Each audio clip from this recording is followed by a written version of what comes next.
میت کو پڑھ کر بخشنا۔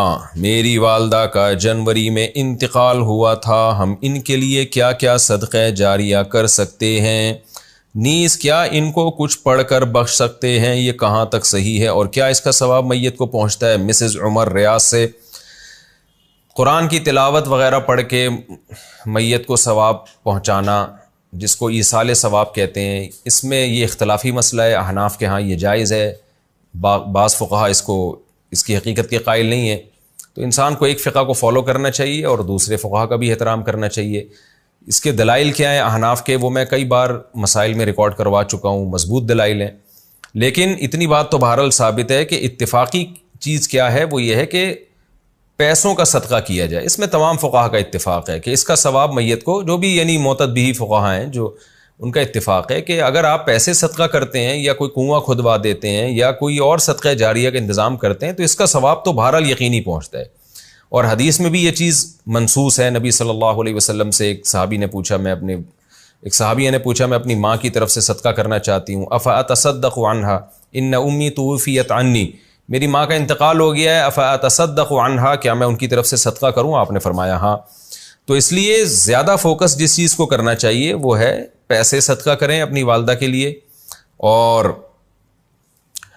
کوئی مدرسہ بنا دیں، مسجد بنا دیں، یا مسجد میں تعاون کر دیں، یا مدرسے میں تعاون کر دیں، یا یتیم خانے میں تعاون کر دیں۔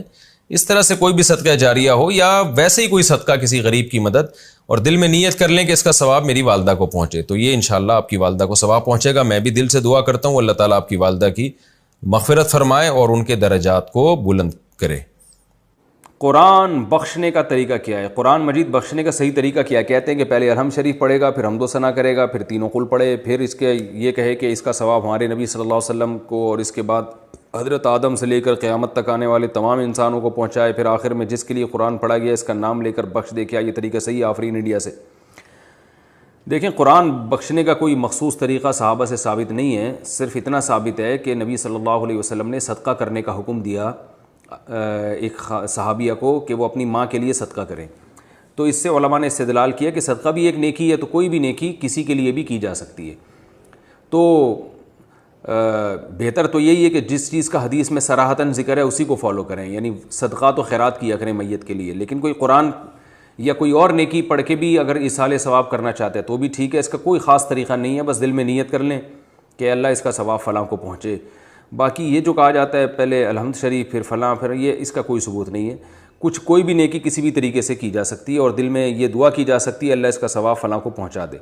رہا یہ مسئلہ کہ اتنے ساروں کو پہنچا دے، آدم علیہ السلام سے لے کر فلاں لوگوں تک، پھر تمام پیغمبروں تک، صحابہ تک، تو یہ بھی جائز ہے کیونکہ ناجائز ہونے کی کوئی دلیل نہیں ہے۔ لیکن اس میں علماء کی دو رائے ہیں۔ بعض علماء یہ کہتے ہیں کہ ثواب تقسیم ہو کے پہنچتا ہے، تو جتنے لوگوں کو شامل کریں گے ثواب ڈیوائڈ ہو جائے گا، اور بعض کی رائے یہ نہیں کہ نہیں تقسیم نہیں ہوتا بلکہ ہر ایک کو پورا پہنچتا ہے۔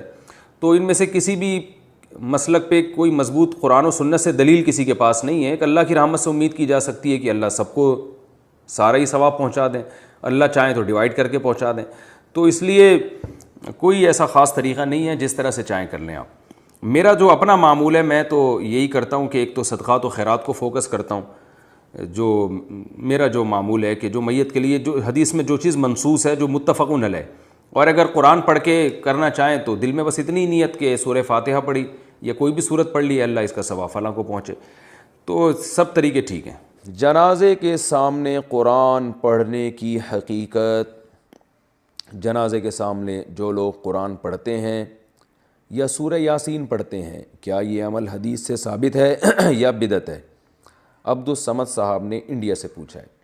جنازے کے سامنے اسپیشل جنازے کی وجہ سے قرآن پڑھنا یا سورہ یاسین پڑھنا میرے علم میں ایسی کوئی حدیث نہیں ہے۔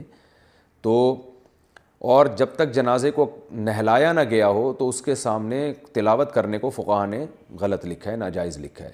تو جب تک جنازے کو نہلایا نہ جائے تو پھر نہلانے کے بعد آپ اس کے سامنے قرآن پڑھ سکتے ہیں، لیکن کوئی سنت عمل نہیں ہے۔ ہوتا یہ ہے کہ جب جنازے کو نہلا کے لایا جاتا ہے، گھر میں رکھا جاتا ہے، تو جب تک یعنی نماز جنازہ کے لیے لوگ جمع نہیں ہوتے، میت کو گھر میں رکھا جاتا ہے، تو اس دوران علماء یہ کہتے ہیں کہ اس کے پاس بیٹھ کے قرآن کی تلاوت کریں۔ وہ اس لیے کہتے ہیں کہ ورنہ اگر تلاوت نہیں کریں گے تو ادھر ادھر کی فضول باتیں کرنا شروع کر دیں گے لوگ، غیبتیں بھی شروع کر دیتے ہیں۔ اب جنازہ رکھا ہوا ہے تو بہتر ہے نا کہ اللہ کو یاد کیا جائے، اللہ کا ذکر کیا جائے، آخرت کی یاد کو تازہ کیا جائے۔ تو علماء اس لیے کہتے ہیں کہ وہاں بیٹھ کے قرآن پڑھ لو یا سورہ اخلاص پڑھ لو، سورہ یاسین پڑھ لو، کوئی بھی سورت پڑھ لو، تاکہ آپ فضول چیزوں میں اپنا ٹائم برباد نہ کریں، اس وجہ سے کہا جاتا ہے۔ اور اس میں پھر جنازے کی میت کے ایصال ثواب کی نیت بھی کی جا سکتی ہے، کیونکہ اس میں بہرحال فقہا کا اختلاف ہے کہ میت کے لیے قرآن پڑھنا جائز ہے یا نہیں ہے۔ اور صدقے کے بارے میں تو ہمیں حدیث ملتی ہے کہ آپ صلی اللہ علیہ وسلم سے صحابیہ نے پوچھا فاتصدق عنہا، میری ماں کا انتقال ہو گیا، میں صدقہ کروں؟ آپ نے فرمایا ہاں۔ تو جمہور علماء نے اس سے استدلال کیا کہ جب صدقہ بھی ایک نیکی ہے تو وہ نیکی پہنچائی جا سکتی ہے میت کو، تو اس میں ایک علامت بیان کی ہے کہ کوئی بھی نیک عمل پہنچایا جا سکتا ہے، تو قرآن کی تلاوت بھی نیک عمل ہے۔ بعض فقہا کہتے ہیں کہ نہیں، صدقہ تو جائز ہے کیونکہ حدیث میں صدقے کا ذکر ہے، تلاوت کا ذکر نہیں ہے، لہذا تلاوت جائز نہیں۔ تو اختلاف رائے ہے اس میں۔ بر صغیر میں چونکہ فقہ حنفی کو فالو کیا جاتا ہے، اور میری رائے میں فقہ حنفی کی دلیل بہت مضبوط ہے، کیونکہ احادیث میں آپ صلی اللہ علیہ وسلم نے ہمیشہ اصول یہ رہا ہے کہ جزئیے کے ضمن میں کلیات سکھائے جاتے ہیں۔ جیسے قرآن میں آتا ہے نا لا تقل لہما اف، ماں باپ کو اف مت کرو، تو یہ ایک مثال ہے، مطلب یہ کہ تکلیف نہ دو۔ تو اسی طرح جو حدیث میں آتا ہے صدقہ کر سکتے ہو میت کے لیے، تو ایک مثال ہے، مطلب یہ کہ کوئی بھی نیکی کی جا سکتی ہے۔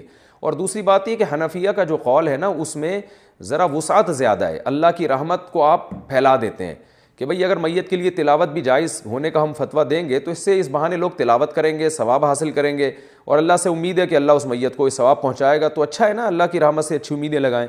تو ویسے بھی شریعت کا مزاج ہے کہ جس چیز میں رحمت والا عنصر غالب ہو اس قول پہ آپ کو فتویٰ دینا چاہیے، یہ ہماری رائے ہے۔ اگر کوئی اس سے اختلاف کرتا ہے تو وہ اس کا اپنا مسئلہ ہے۔ تو اس لیے جنازے کے پاس قرآن پڑھنا الگ سے کوئی اس کی فضیلت ہمارے علم میں نہیں ہے حدیث میں، لیکن کہا اس لیے جاتا ہے کہ وہاں بیٹھ کے ادھر ادھر کی باتیں کرنے سے بہتر ہے کہ آپ قرآن پڑھ لیں۔ البتہ قرآن خوانی میت کے لیے یہ جائز نہیں ہے، کیونکہ قرآن خوانی کو کہتے ہیں کہ لوگوں کو قرآن پڑھنے کے لیے جمع کرنا۔ تو قرآن پڑھنے کے لیے جو جمع ہے نا، تو اجتماعی عمل کے لیے ثبوت ضروری ہے، یہ خوب ذہن میں رکھیں۔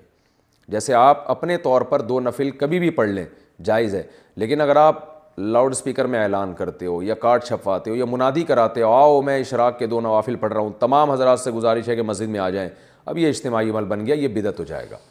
تو اجتماع کے لیے آپ کو دلیل کی ضرورت ہے، اس لیے علماء کہتے ہیں کہ اجتماعی قرآن خوانی یہ بدعت عمل ہے، کیونکہ یہ ایصال ثواب کے لیے آپ ایک عبادت کر رہے ہیں، اور اجتماعی سطح پہ تو ہمیں نہیں ملتا صحابہ کرام میں کہیں کسی نے کبھی اجتماع کیا ہو۔ حضرت ابو بکر کا انتقال ہوا، کہیں نہیں ملتا کہ حضرت عمر نے تمبو لگایا ہو اور سب لوگوں کو جمع کر کے ان کی قرآن خوانی کی ہو۔ حضرت عمر کی شہادت ہوئی تو کہیں نہیں ملتا کہ حضرت عثمان نے ان کے لیے قرآن خوانی کی ہو، یہ ثابت نہیں ہے، اور اس پر علماء کے فتاوی بھی موجود ہیں۔ البتہ برکت کے لیے قرآن خوانی ایک الگ چیز ہے، برکت کے لیے یعنی مکان دکان کی برکت میں جو قرآن خوانی ہے وہ عبادت نہیں ہے، وہ از قبیل رقیہ ہے، رقیہ دم، تو اس کے لیے ثبوت کی ضرورت نہیں ہے۔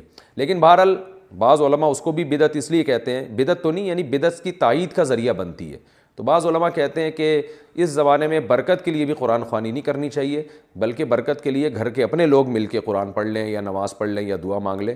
لیکن بہرحال اگر کوئی برکت کے لیے قرآن خوانی کرواتا بھی ہے تو اس کی بہرحال گنجائش موجود ہے، احتیاط اسی میں ہے کہ اس کو ترک کیا جائے، کیونکہ لوگ ایصال ثواب اور برکت والی قرآن خوانی میں فرق محسوس نہیں کرتے، تو وہ دونوں کے ایک ہی سمجھتے ہیں، اس سے پھر بدعت کی تائید ہوتی ہے۔